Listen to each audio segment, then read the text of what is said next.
Next, we present Cathy Yuhas.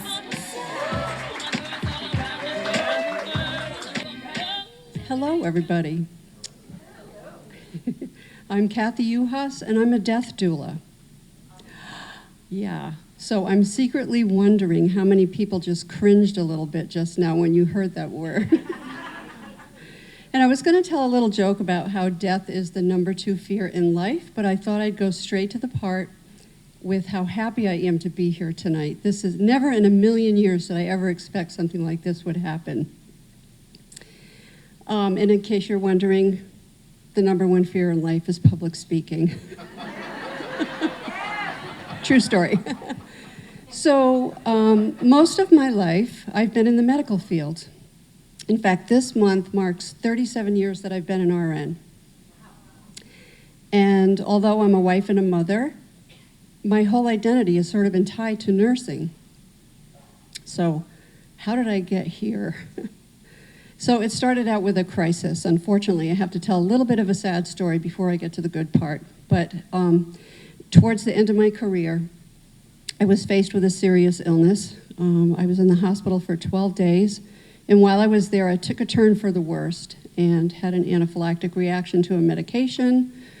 I had a fever of 106. I ended up in the ICU, and I almost didn't come out. But while I was there, this is the good part, I had a moment of joy that was just unbelievable. And I knew that I had to get out of there as soon as I could, so I had to get myself strong. So I would take my IV pole for a walk around the nurse's station, and one day I looked at this curly-haired little girl holding her mother's hand, and I thought, that's strange, because from my experience, children aren't allowed in the ICU. But anyway, I looked at her, and I smiled, and I waved, thinking, she must be so frightened to be here right now. Well, she didn't miss a beat. She looked at my hospital gown, the same gown that every other patient in there was wearing, and she said, I love your dress. It's so pretty. And in that moment, everything shifted for me. I felt joy like I hadn't in a long time.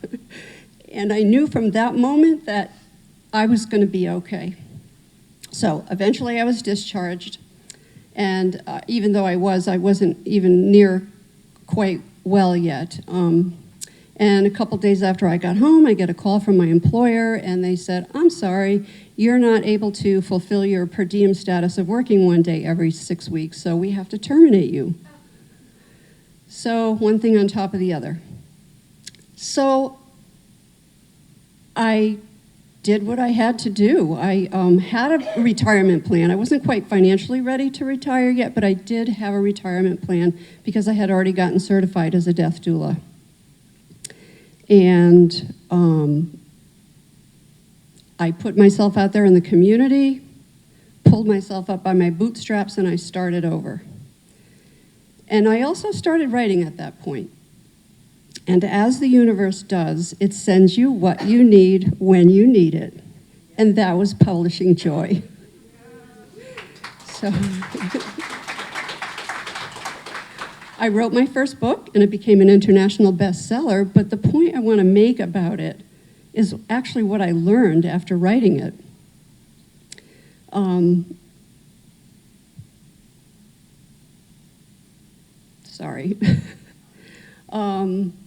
What I learned after writing it was that it was more about living well than it was about dying. So I'm going to guess that most people here kind of cover your ears and run the other way when you hear the word death, or you're a person who cocks your head and says, how do you find joy in that? That's a fair question because our culture teaches us that death is heavy, sad, and even morbid. But I'm here to tell you that it's not. I mean, of course, there's sorrow and grief, but at the core, there's more. So working with people at the end of life, I find that conversations change. No one talks about their possessions or their achievements. They talk about love. They talk about forgiveness or needing forgiveness. And mainly they talk about things that made them feel most alive in life. So it made me think, why are we waiting so long to learn this lesson? Why aren't we living with that kind of presence now? You know, listening more deeply, loving more fiercely, and saying the words that we are always saving for later. So, and I also noticed that we are always performing and trying to be who the world wants us to be. And what we do is we forget who we are. But when we're able to drop those pretenses, we remember that we are loved, that we're connected, and we are here for one beautiful, brief moment in time.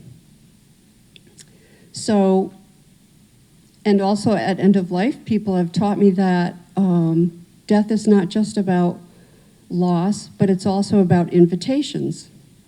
The invitations to see beauty in impermanence. The invitation to feel joy not after the pain, but within the pain. And to live each day as though every day matters, because it does.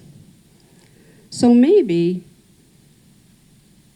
the work is not about learning how to avoid death and sorrow. Maybe the work is about living with our hearts wide open, to let love move through us more freely, to hold space for each other's humanity, and to remember we're all just walking each other home. Thank you.